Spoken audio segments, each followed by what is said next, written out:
आपको बता दें कि लोकसभा में anti paper leak bill pass हो गया है।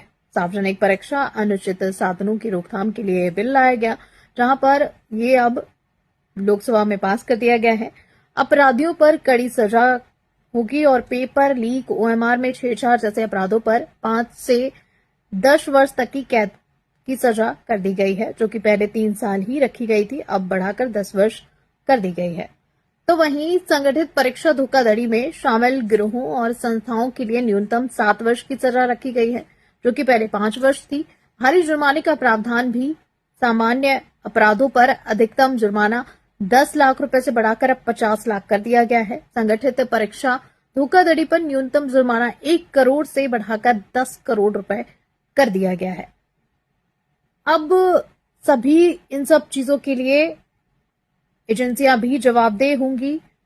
और आपको बता दें कि परीक्षा आयोजित करने वाली कंपनियों, प्रिंटिंग एजेंसियों व इन सभी की अगर संलिप्तता पाई जाती है तो 5 करोड़ रुपए का जुर्माना रखा गया है, कि जो कि पहले 1 करोड़ था। और दोषी एजेंसियों पर सार्वजनिक परीक्षाओं में भागीदारी का प्रतिबंध 4 से बढ़ाकर 8 वर्ष किया जाएगा।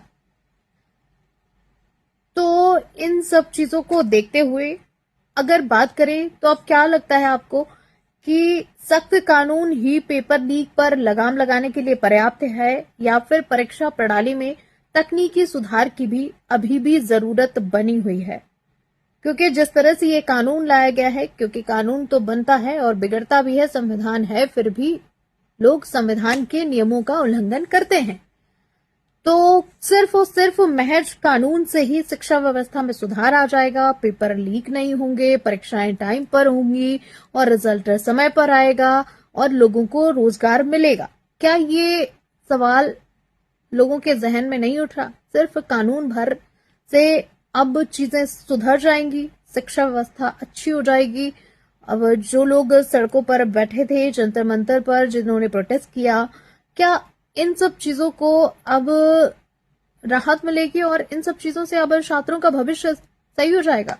ये सबसे बड़े सवाल हैं, क्योंकि आपके भी बच्चे होंगे और ये जो वीडियो देख रहे होंगे शायद वो भी अपने पेपरों की तैयारी कर रहे हों या फिर किसी एग्जाम को निकालने की कोशिश कर रहे हों। क्या सिर्फ और सिर्फ ये कानून लाने से, बिल पास कराने से शिक्षा व्यवस्था सुधर जाएगी? ये सबसे बड़ा और अहम सवाल है।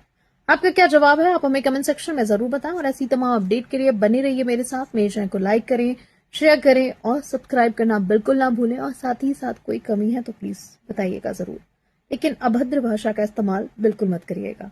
धन्यवाद।